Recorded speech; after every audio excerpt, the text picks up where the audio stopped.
Mes bien-aimés dans le Seigneur Jésus-Christ, vraiment gloire, louange, majesté, action de grâce soit rendue à notre Seigneur Jésus-Christ, le Tout-Puissant, celui qui a dépouillé les puissances des ténèbres, qui les a livrées publiquement en spectacle, en triomphant d'elles à la croix.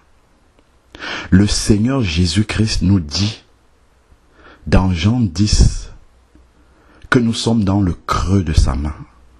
Mais bien aimé, je l'ai vraiment expérimenté cette nuit. Et là, je vous livre vraiment le témoignage à chaud. Là, je viens juste de l'expérimenter, j'ai fini de prier et je voulais parler à chaud comme ça. Lorsque le Seigneur dit qu'il nous garde, il nous protège véritablement des flèches enflammées de l'ennemi. Faisons confiance au Seigneur Jésus-Christ. Vraiment, je bénis le Seigneur pour le message que nous avons partagé à Oberkampf hier sur les profondeurs du cœur, de l'action puissante que le Seigneur accomplit dans les cœurs au moment de la conversion et de notre aveuglement qui nous conduit à laisser pénétrer à nouveau des impuretés dans notre cœur. Vraiment, je rends grâce à Dieu parce que j'ai la conviction que Dieu a opéré profondément dans nos cœurs avec ce message-là, avec sa parole, qu'il a agi vraiment, qu'il a révélé des dessous que peut-être nos yeux spirituels négligent ou bien ne voient pas.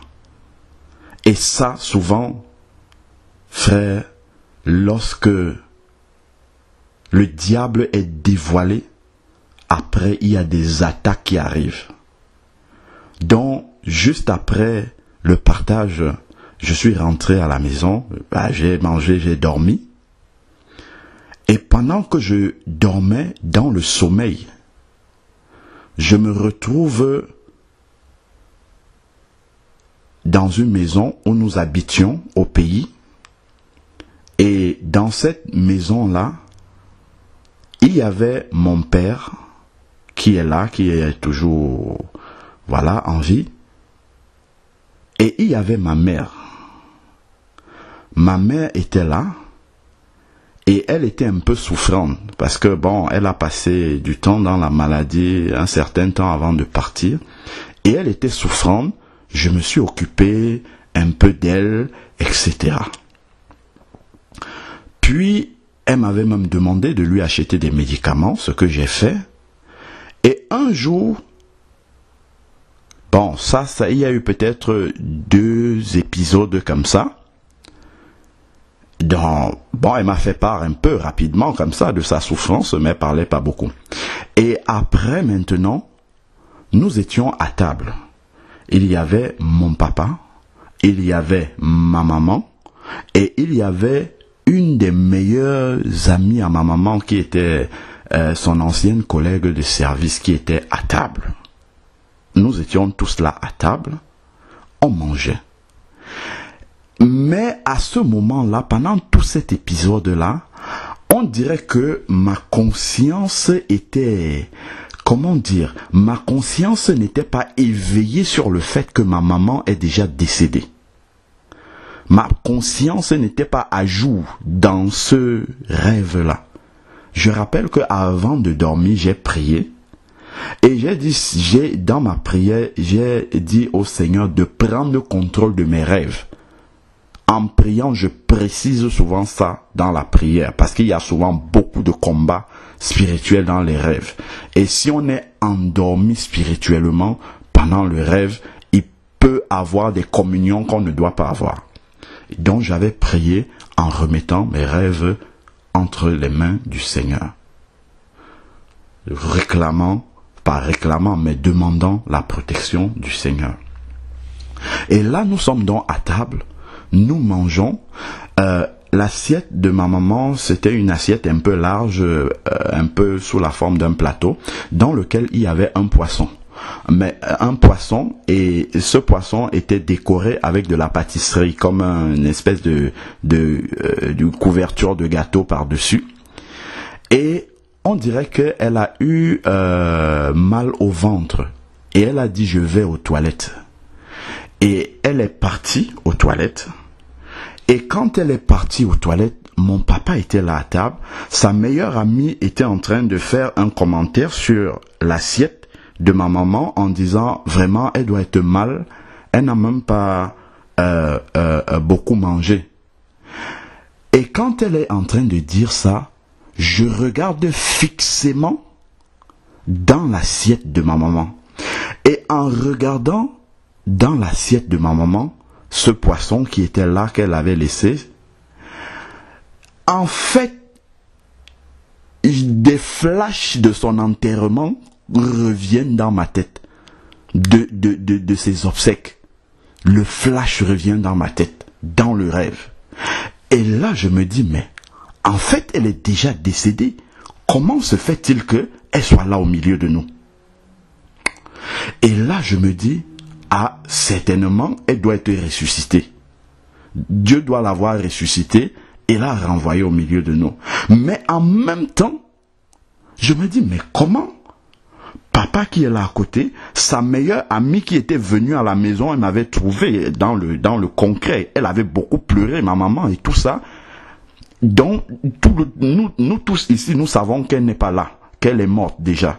Mais comment est-ce que mon papa et sa meilleure amie ne font pas la remarque qu'elle est déjà morte ou bien ne rendent pas grâce à Dieu qu'elle soit ressuscitée, si vraiment Dieu l'a ressuscitée?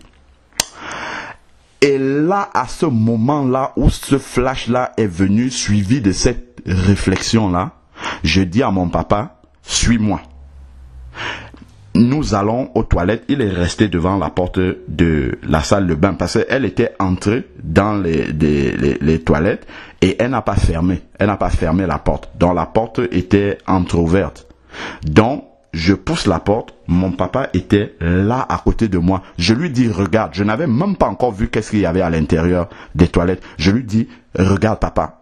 Et quand nous deux, lui et moi, lançons les regards vers ma maman qui était pourtant entrée, j'utilise bien l'expression ma maman, qui était pourtant entrée devant nous, dans les toilettes. Il y a d'abord ce personnage-là, qui est bien ma maman, et immédiatement le personnage change sous nos yeux, et prend l'apparence de mon papa. Je vois mon vrai papa vivant qui est à côté de moi, et la personne qui est dans les toilettes, qui était rentrée avec la forme, la silhouette, le visage, tout de ma maman, la corpulence, les souffrances même que ma maman avait avant de mourir. Cette personne-là se transforme, en tout cas change d'apparence et devient mon papa, alors que mon papa est là en face de moi et regarde cette personne-là. Et ça, parce que j'ai commencé à dire Jésus. Parce que quand j'ai dit à papa, regarde, j'ai dit Jésus, Jésus, Jésus. Et quand je disais Jésus, je m'approchais de cette personne-là en disant Jésus, Jésus, Jésus. Et c'est là, cette personne-là change d'apparence et prend l'apparence de mon papa. Je regarde bien, mon papa est toujours là, le vrai. Et la personne en face a l'apparence de mon papa. Je continue à crier Jésus en approchant mes mains pour toucher cette entité-là. Parce qu'avec ce changement-là, j'avais compris déjà que là, c'était un démon qui était là. Et en m'approchant comme ça, en approchant mes mains, en criant Jésus, Jésus, tu n'as pas le droit d'être ici, toi, au nom de Jésus, en disant ça, en approchant mes mains, cette personne a encore changé d'apparence de mon papa et est devenue un autre homme. Un autre visage d'homme. Et quand j'approchais même les mains comme ça, la personne qui était pourtant un grand monsieur, en tout cas vraiment corpulent et tout, cette personne est tombée comme ça, comme tombée en syncope dans la salle de bain, et j'approchais mes mains en disant Jésus, au nom de Jésus, tu n'as pas le droit d'être ici. J'ai pas passé dans la prière en langue directement. Mais bien aimé, ne méprisons pas la prière en langue, ni le nom de Jésus.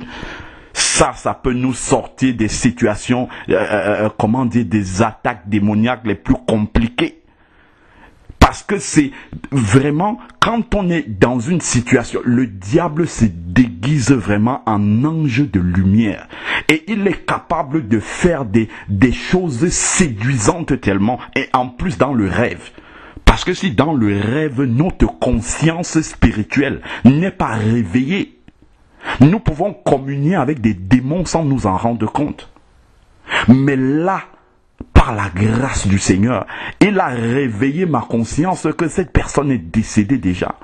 Et le diable a pris l'apparence de ma maman pour que l'affection soit là. Pour que aucun soupçon ne soit là dans ma tête.